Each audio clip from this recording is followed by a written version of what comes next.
안녕하세요. 김덕영입니다. 이제 교회 옆에 있는 안양천에도 단풍이 절정을 맞이한 것 같습니다. 정말 아름다운 계절인데요.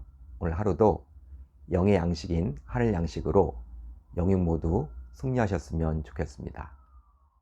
자, 오늘 우리가 나눌 말씀은 사사기 2장 11절로 15절, 사사기 2장 11절로 15절입니다. 제가 읽겠습니다. 이스라엘 자손이 여호와의 목전에 악을 행하여 바알들을 섬기며 애굽 땅에서 그들을 인도하여 내신 그들의 조상들의 하나님 여호와를 버리고 다른 신들 곧 그들의 주위에 있는 백성의 신들을 따라 그들에게 절하여 여호와를 진노하시게 하였으되 곧 그들이 여호와를 버리고 바알과 아스타롯을 섬겼으므로 여호와께서 이스라엘에게 진노하사 노략하는 자의 손에 넘겨주사 그들이 노략을 당하게 하시며 또 주위에 있는 모든 대적의 손에 팔아 넘기심에 그들이 다시는 대적을 당하지 못하였으며 그들이 어디로 가든지 여호와의 손이 그들에게 재앙을 내리시니 곧 여호와께서 말씀하신 것과 같고 여호와께서 그들에게 맹세하신 것과 같아서 그들의 괴로움이 심하였더라. 아멘. 하나님의 말씀입니다. 오늘은 이 말씀을 통해서 하나님을 버린 자들, 하나님께 팔린 자들, 하나님을 버린 자들, 하나님께 팔린 자들, 이란 제목으로 은혜를 나누겠습니다. 우리 신자들의 한 주의 삶을 보더라도 주중에는 바쁜 일상 속에서 하나님을 떠나 살다가 주일에는 하나님께 예배를 드리면서 하나님께 회개하며 다시금 하나님 중심으로 살겠다고 다짐을 합니다. 하지만 또다시 일상으로 돌아가게 되면 하나님을 떠나서 세상과 타협하며 지내는 경우가 상당히 많죠. 그게 매주 반복되는 우리 신자들의 삶이라 할 수 있습니다. 그런데요, 사사기를 보게 되면 이런 우리 신자들의 패턴이 반복되어서 나옵니다. 즉 하나님의 백성인 이스라엘의 타락에 대한 우리 하나님의 심판에 대한 이스라엘 백성들의 부르짖음, 즉 회개, 사사를 통한 하나님의 구원받은 이후 백성들의 재타락. 성경학자들은 이 사사기를 분석하면서 사사기에 나오는 타락 이야기가 나선형 타락 구조를 이룬다는데 동의를 합니다.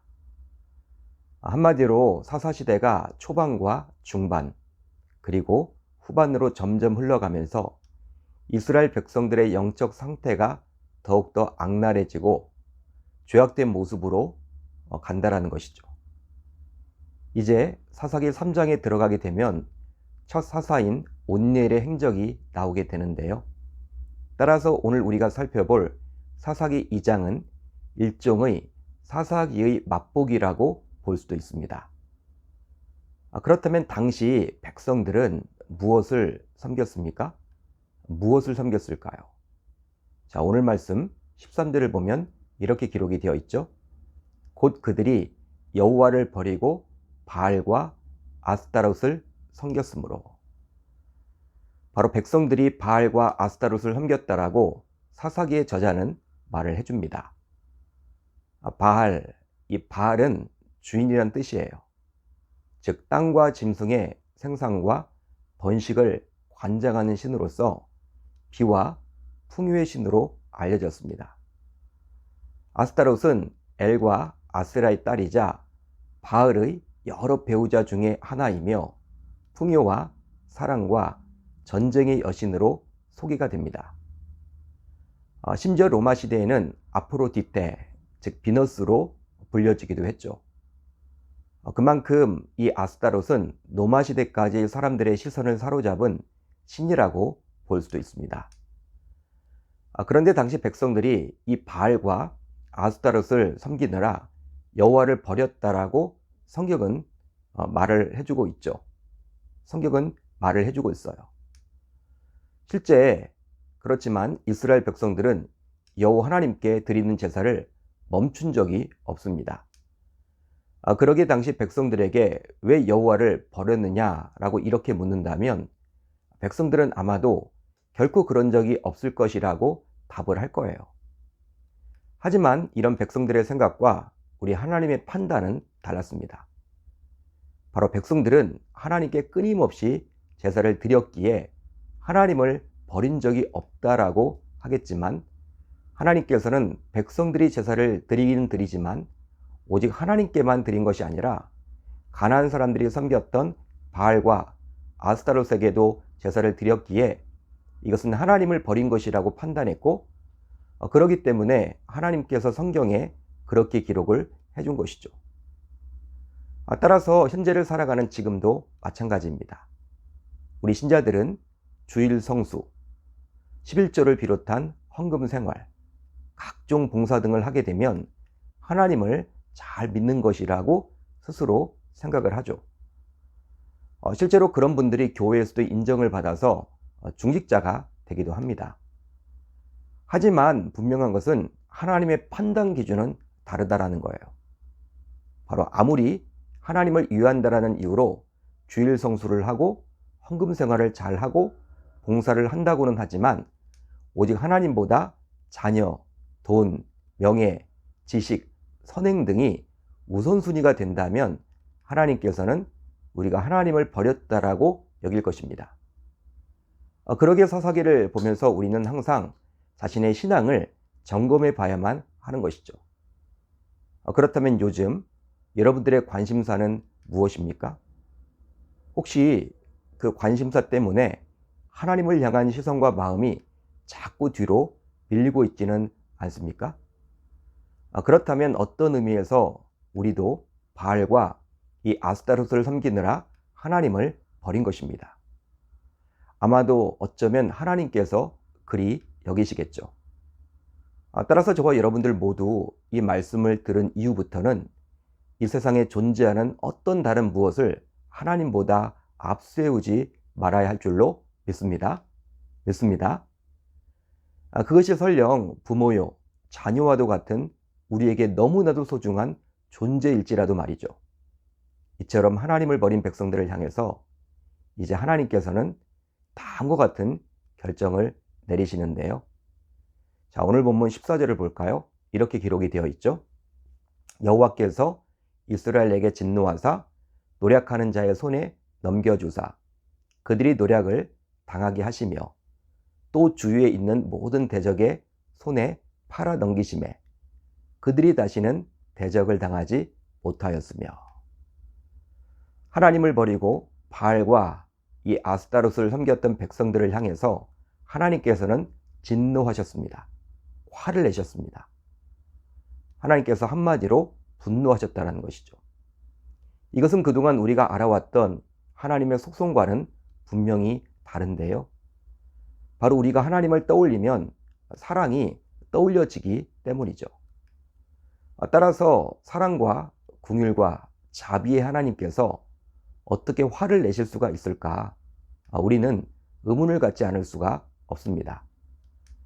즉 우리가 생각하기에 사랑과 진노는 완전히 다르게 보여지기 때문이죠.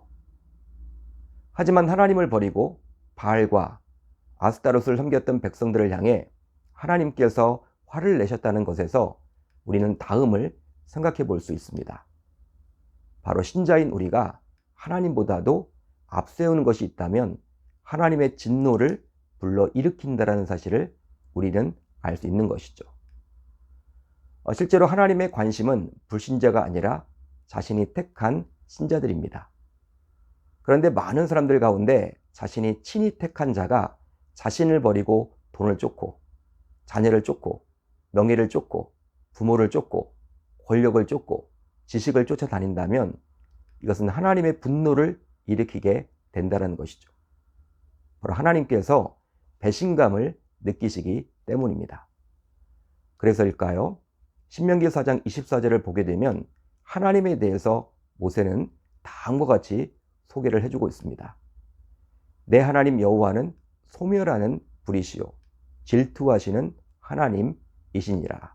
아멘. 그렇습니다. 하나님은 질투하십니다. 질투하시는 분이시죠.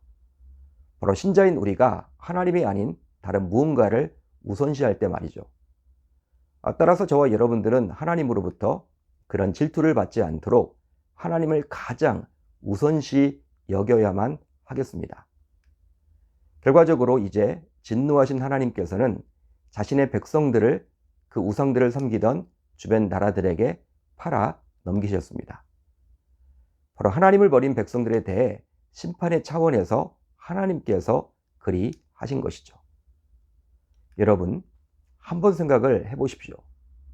사랑하는 자신의 백성을 어느 누군가에게 팔아 넘긴다는 것은 하나님의 입장에서도 결코 쉬운 일은 아니겠죠. 그렇지만 정말 사랑한다면 그 백성들의 앞날을 위해서도 이를 악물고 그리 할 것입니다. 너무나도 사랑하기에 자신의 백성들이 그런 심판을, 그런 징계를 통해서라도 다시금 돌아오기를 기대하는 마음에서 말이죠. 따라서 우리는 사사기에 나오는 하나님의 징계와 심판을 보면서도 하나님의 이런 마음을 읽을 수 있어야만 하겠습니다. 바로 지금도 여전히 자신에게로 돌아오기를 기대하시는 아빠, 아버지의 사랑스러운 마음 말이죠.